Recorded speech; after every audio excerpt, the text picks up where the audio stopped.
1 year ago, my younger sister Hannah, 27, female, got married to her boyfriend of 2 years, Jacob, 30, male. I'm 2 years older than my sister. We used to be close when we were kids, but after that, we just sort of drifted apart.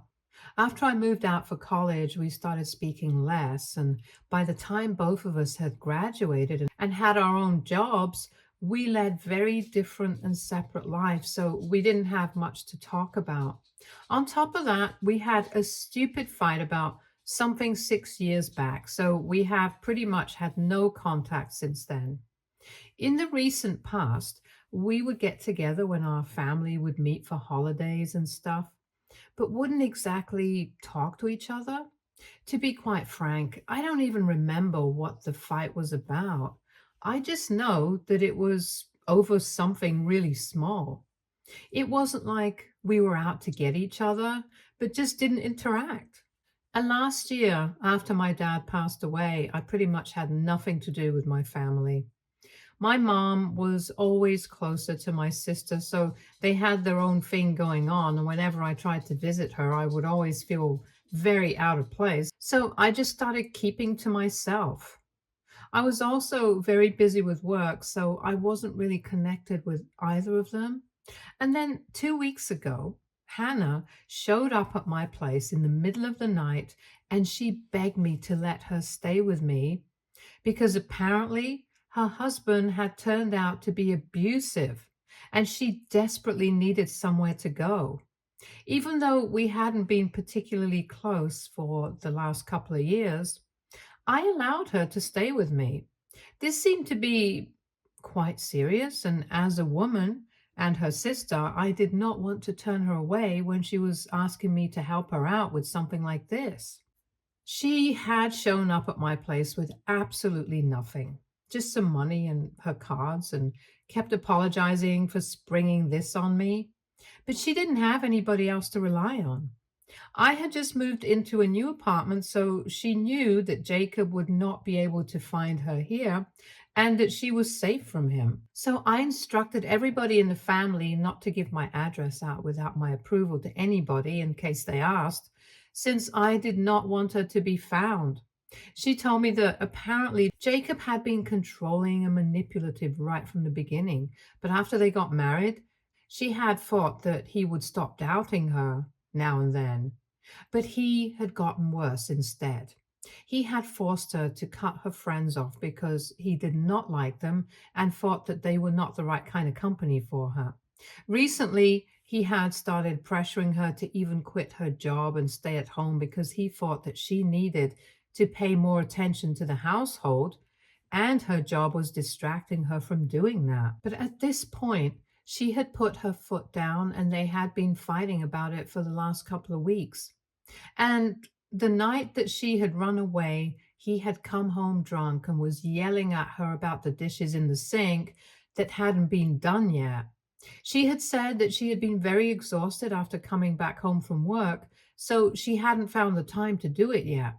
Usually he would just argue with her, but this time he decided to shove her, and that was the last straw. After he fell asleep, she decided to make a run for it and came straight to my place because she couldn't even think about any other place to go.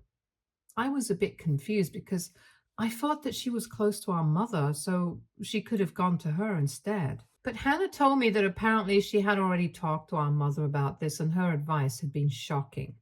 She had told her that sometimes some men act this way and she just has to deal with it because that's what married couples do.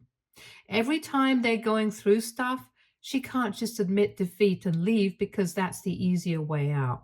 And trying to make the marriage work, it's difficult, but it's also the right thing to do, according to her. And since they're married, not just dating, it's a very serious commitment and divorce is very complicated. So she should just stick it out with him. If things get bad, she can try marriage counseling. But my mother's advice ultimately was to stay with him in spite of whatever she was going through. I thought that was very bad advice to give to somebody who was being treated like this on a daily basis. And I told her that she didn't need to listen to our mother. This was not the way to behave. And Jacob needed to realize that. And if he hadn't realized that, even after so many years of being together, there was no way he was going to change. So I told her that I would put her in touch with a friend of mine whose dad is a divorce attorney, and they could go ahead and do something about this. So, 2 days after she came to my house, she filed for divorce and he was served within a couple of days. Both of us had blocked Jacob right after she came to my house, so he couldn't contact us. She had also spoken to my mother on the phone, and while she had been against the idea of leaving initially, after she learned that he had actually shoved her the previous night, she agreed that it was taking things way too far and she needed to leave. So we got her to block Jacob as well, and eventually nobody had any ties with him. So for almost 1 week, I had no clue about what the reality of the situation was. And I was gladly helping Hannah out, thinking that maybe this would finally help us bond and this situation would bring us closer together as a family. However, after 1 week of no contact with Jacob, I accidentally ran into him at a restaurant near my workplace. He was there with some of his colleagues, and I was there to grab lunch. I had absolutely forgotten that his office was quite close to mine, and when I spotted him, I started to leave. But he saw me there too, and he literally chased after me to catch up to me because I was trying to run away from him. But once I realized that I would not be able to outrun him and that he just kept calling my name and asking me to stop so he could speak to me, I decided to turn around and I told him that I would call the cops if he tried to do anything funny. He seemed shocked by that reaction and told me that he just wanted to speak to me about the divorce. I told him that this was final and I was not going to allow Hannah to go back to him. And he started looking even more confused because he told me that apparently the divorce had been his idea. Then it was my turn to be shocked because that was not what I had been expecting. Anyway, after a conversation with him, I realized that Hannah had fed me a bunch of lies, and my mother had probably been in on it. He said the night that Hannah had run away from home without telling him, he had actually suggested that they get a divorce because he had found out that she had apparently been having an affair with one of her coworkers. He had spotted them together after work when he had gone to surprise her at her office, and after that, there was no way that he could stay with her. So he was the one who had suggested the divorce, and she had been very against it, and they had ended up in a fight. She wanted to work things out and said that she was willing to end the relationship with the other guy and give their marriage a second chance. But Jacob just wanted to leave because he did not think he could trust her ever again. He said that he had been suspecting that she had been having an affair for quite some time, and he had just been proven right that day. He had wanted to speak to her about it the next day and had even thought that he was going to offer to move out of the house so she could live there on her own. But when he woke up the next day, she was nowhere to be found. When he tried to contact her, she blocked him. And he couldn't get through to her in any other way either. I had also blocked him, and so had our mother, and all her friends had also blocked him, so he literally couldn't talk to anybody else. And then he received the divorce papers, and the terms of the petition shocked him because she was demanding a lot of things that he did not think she was entitled to. She was demanding an insane amount of settlement and alimony, and he thought that it was bizarre that she felt she was entitled to any of this since they had pretty much been making the same kind of money. Besides, she had been cheating on him, so that disqualified her from getting anything out of the divorce at all. And she should just count herself lucky that he was willing to move out while they were getting divorced, even though he had paid the rent for the entire month. Now, to be fair, I did not know about the terms of the petition because I had just put Hannah in touch with the attorney, but I hadn't actually bothered to go over the papers with her. I figured that she was in good hands. I didn't need to worry about any of that. And even if I had known about the terms of the petition and what she was demanding, I probably wouldn't have found anything wrong with it because I had believed that Hannah was the one being abused by Jacob, and so she was entitled to whatever she demanded. But after finding out what was really going on with Jacob, I started thinking differently. Initially, I refused to believe him, but then he showed me a bunch of screenshots and a lot of proof. Hannah had left her laptop back at home, which is so incredibly stupid because that allowed Jacob to get access to all the messages that she had been hiding from him so far. And I could see months and months of messages between her and the guy she had been having an affair with. And that proved Jacob's story to be true.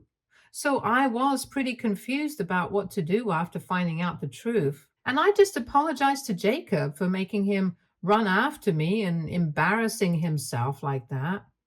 But he told me that he just wanted to talk to me so I could explain to Hannah that he did not want anything out of the divorce, and it would only be fair if she changed the terms of the petition to be more reasonable as well, because he did not want any trouble and just wanted this to be over as soon as possible. So I agreed. And then when I went back home, I confronted Hannah about this, and she literally denied everything. Even after I told her that I had run into Jacob and he had shown me all the proof that confirmed his story, she started accusing me of trusting some random stranger over me. Except that Jacob is not some random stranger. We had interacted quite a few times, and when she had first come to me, it did seem quite out of character for him because he was a very soft spoken and gentle guy. Even though Hannah wouldn't speak to me at any family gatherings or parties, he would always be polite to me, and I just thought that it was really nice of him. I'm not saying that guys like that cannot be abusive, but from whatever conversations we have had so far over the years, it seemed unlikely that he would turn out to be like this. I really wanted to believe her, but I knew she had a penchant for manipulation and lying because that's how she used to get out of trouble in high school. So honestly, even though she is my sister, I wouldn't put it past her. And the way she got so defensive when I confronted her, it just made me even more sure what Jacob was saying was the truth, and she had been lying to me through her teeth. So I told her to leave, and after a lot of fighting, she finally left. After she left, she probably went to our mother's house. Half an hour later, I received a phone call from my mother, and I could hear her crying in the background. My mother was berating me for trusting Jacob over her, but I told her that I didn't want to argue about this anymore since I was pretty exhausted. And my mother said that she did not want to speak to me anymore. I told her that I was fine with that, and since then, we haven't spoken. About 2 days back, Jacob reached out to me since I had unblocked him and told me that he was collecting testimonials from everybody who knew the two of them to prove that none of the claims that Hannah was making against him were true in the slightest. And he said that my testimonial would hold a lot of value because I was literally her sister. And if even I was speaking out in his favor, it would be great. He said that there was no pressure, but I wanted to do this because I wanted to stand up for the right thing. Since apparently Hannah had refused to change the terms of the petition, and since my friend's dad had refused to work with her, they switched to another lawyer and demanded the same things, and even went on to claim that apparently Jacob had indeed been abusive, and that that was why she had resorted to cheating. So technically, according to her, this was all his fault, and it was just so convenient for her. It was incredibly infuriating, and I hated the fact that she had played me for a fool in the beginning. And that was why I agreed to testify against Hannah. So yesterday, I finally spoke up in his favor while they were in their mediation session. And once that was done, I felt pretty relieved. I knew that I had done what was right, but evidently my mother and Hannah do not share my sentiments because they were more than pissed today. My mother actually called me up in the morning and asked me what I was thinking, testifying against Hannah, my biological sister. I told her very plainly that I did what I knew was the right thing to do. And now that it was done, there was no point in trying to fight with me over this. But my mother was not going to see sense, so she just kept yelling at me and actually even threatened me, saying that she was now going to ruin my life. It's interesting how she said that, but I know that she literally has no way to do it. And I said that she could try, but she really couldn't ruin my life, even if she tried to. And that's when she started crying and said that I deserved it because I had sabotaged my sister when I could have just kept my mouth shut instead of going out of my way to speak up against her. She seemed to be really upset, and I could even hear Hannah in the background screaming at my mother to hang up because apparently it was hopeless to speak to me since I couldn't think about anybody apart from myself and my false sense of superiority. Hannah was saying that apparently the only reason I had done this was to appease my overinflated sense of ego, and I thought that it was a bit extreme. So, AITA for testifying against my sister in her divorce case? Edit. A lot of people have been asking me why Hannah had come to stay with me when she could have gone to her mother. And honestly, I don't know. I guess she was telling the truth about that bit, that maybe our mother had really given her bad advice and told her to stick it out with Jacob. Or maybe she wanted me on her side during the divorce or something. That would be my other case, since I can't think of any other reason for her to want to come and live with me after 6 years of barely even speaking to each other. Either way, I'm pretty sure it was not for no reason. And she and my mother are the kind of people who do things for no reason. So I'm sure that she was either here to have me on her side during the divorce. Maybe she was trying to get financial help from me, and being with me would be the best way to reconnect. I'm not sure about their reasons right now, but I'll find out eventually. Update 1. It has been 8 days since I last spoke to my mother and Hannah. After the phone call, I blocked them because the things that they had said were very upsetting, and I didn't want to interact with them any further. And most of the comments said that blocking them would be the best way to go. So I took the advice that you guys gave me. But after a couple of days of that phone call, I started receiving a lot of hate mail from weird email addresses, and I figured out that this had to be them. They were ultra specific about everything as well. They called me egoistic and selfish and said that I did not deserve to be happy. And they also said that my father would have hated me today. I think that was taking a tad bit too far, but honestly, I'm not even surprised that they're doing such things. I just don't understand. What is the point of doing all this? It's not like sending me hate mail is somehow going to help them in the course of the divorce. I think it might even make it worse for her in case I decide to send it to, and then he can use it against her just to show the kind of person that she is. The anger is just getting to their heads and making them make bad decisions. But the comment about my dad really got to me.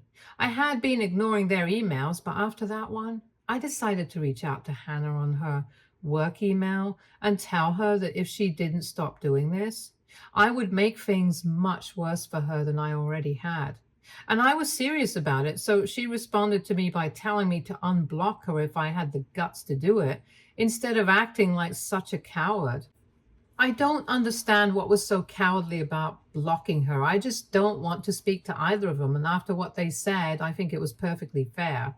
Anyway, I did unblock her and we got on the phone call, and she told me that they had indeed been the ones behind the mail, but apparently they had their reasons for it. And when I asked her what these so-called reasons were, she told me that she knew that I would get flustered and reach out to her, and one conversation with me is all that she needed. Because now she said that apparently I had a chance to make it up to her since the divorce negotiations were still ongoing.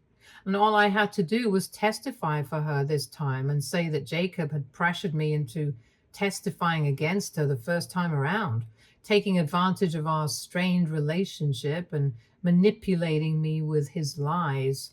I was dumbstruck that she thought I would even consider this. For starters, for the past 6 years, we have not been on good terms. And even when I thought I would be her friend and welcome her into my house, she decided to tell me such disgusting lies about her marriage and herself. And I reminded her of these things and said that if she had just not even bothered to drag me into any of this, I probably wouldn't even have testified against her. I would have just stayed out of it and not said anything. But because she lied to me, I decided to help Jacob out, and this is all her own fault. So I was not in the wrong anywhere. Since I wasn't even wrong, I did not need to make it up to her. And then I told her that she had been right about those emails bothering me, and she had been right that I would get flustered and unblock her to talk to her about it. I'll have to give her that. She was able to predict correctly what was going to happen, but then I told her that after this, she tried anything with me, then I would not hesitate in going to Jacob with these emails and helping him out even more to prove that Hannah was not a woman of strong character, like she was trying to portray herself, but was a sly, manipulative, and cunning piece of work. Hannah then started screaming at me and said that I was not going to do any such things, and if I did, she was going to make sure that I paid for it. Again, I don't think she and my mother have the power to ruin my life or make me pay for it like they claim they do. They haven't even known me properly, so it's not like they can find any dirt on me. I've had a very normal life, and unlike them, I never do anything that can get me into trouble later. I like to be honest and have a clear conscience. So even if they try to dig something up, they won't be able to find any dirt on me. So all their threats, they really, really don't scare me. I just wished her the best of luck and ended the phone call while she was still trying to talk to me and blocked her yet again. And this time I have made up my mind that I'm not unblocking this woman to speak to her under any circumstances.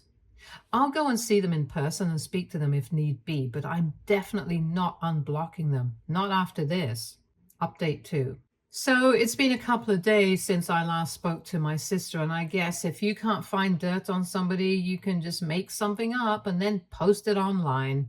I received word from several relatives that apparently my mother and Hannah had been posting multiple stories about me to defame me, all falsified stories back from high school, so nobody could prove it either. Apparently, back when we were in high school, I was a total jerk to Hannah, and I was always jealous of the fact that she was more popular than me. So I would constantly talk crap about her and try to pull her down when she was at home, while Hannah always tried to be friends with me. They made me out to be some villain and said a lot of cruel things that I don't even want to get into because it's not worth it. But I received screenshots of those posts, and as soon as I saw them, my blood literally started boiling. I can't even file a defamation lawsuit against them because it's just their word against mine right now. And I'm not even sure if this actually counts as defamation, but I sure feel pretty annoyed. I'm pretty sure I have to lose something tangible to take action against them, I think. Until that happens, it's just them talking crap about me online. I did send them a warning from my email because I had them blocked everywhere else and said that if they didn't take it down, I would be forced to take action. They haven't taken it down yet because I guess they're not scared enough. But I have been in talks with an attorney, and I think if we do send them a legal notice, they might stop. Anyway, I was able to figure out exactly why Hannah had come to me all those days ago instead of going to live with mom. I had to talk with Jacob about all of this since he had reached out to tell me that the proceedings were going in his favor so far, and he wanted to thank me for testifying against Hannah. I took that opportunity to ask him if he had any idea why Hannah had come to me, and he told me that in spite of the fact that we were not on good terms for a really long time, she always seems to speak highly of me when it comes to work. She was not wrong about that. I do have a great career ahead of me, and I don't mean to sound boastful, but I make more money than most people my age. Apparently, Jacob told me that she had been planning on starting a business, and the reason she chose to come to me might have been because she wanted to win me over the course of the divorce and then have me fund her after it, which was all finalized. He was guessing the only reason that she was hungry for so much money out of the divorce was because she wanted to fund her lifestyle. The guy that she had been having an affair with earlier was a pretty rich guy since he was a senior in her workplace, and he only found out about it recently. After finding this out, everything makes sense. Of course, she's after the money. I should have known right from the beginning. Anyway, everything is finally adding up now, and if she and my mom don't take down the posts as soon as possible, I'm going to have to send them a notice and actually take action against them. Whether I win the lawsuit or not, or if it has even been valid, that doesn't make a difference to me. But I'm going to try my best to get them to take it down. Update 3. Hey, so it has been 1 week since my last update, and luckily, one legal notice from my lawyer was all it took for them to take it down. I guess with the way the divorce was going in Jacob's favor, Hannah did not want to risk anything else, so they took it all down. Also, after the last update, a lot of you had asked me what exactly they had said in those posts, and at the time, I did not want to get into them. But anyway, they had basically tried to make me out to be the villain of Hannah's life. They said that apparently I had bullied her throughout her life and I would speak about her body negatively and shame her for the way she looked. And for the record, I would never do that to anybody else since I have had it happen to me and it's not very nice. I guess that's the reason they even said that because they knew I'm a huge advocate for body positivity, and saying that about me would ruin my image. Not only that, they also said that apparently they tried to hit on all her boyfriends back when we were living together because I couldn't stand the fact that she was getting male attention and I wasn't. And apparently that has not changed since I'm still trying to get Jacob on my side. It's so ridiculous and disgusting for them to even say that. I can't even imagine them thinking such things and then believing that it's okay to post it. Anyway, it was mostly such nasty things about me, and now they've taken it all down, so I'm okay. I was a little disappointed that they took it down so easily since I really wanted to fight it out and teach them a lesson. But oh well. I'm glad I don't have to get into the drama now. I can just focus on my own life now and move on from all of this. Both of them are still blocked, and they are going to remain blocked for a really long time. And that's the way it should be. And I know if my dad was alive today, this is the exact advice he would have given me as well. Stay tuned for more stories from our girl relationships.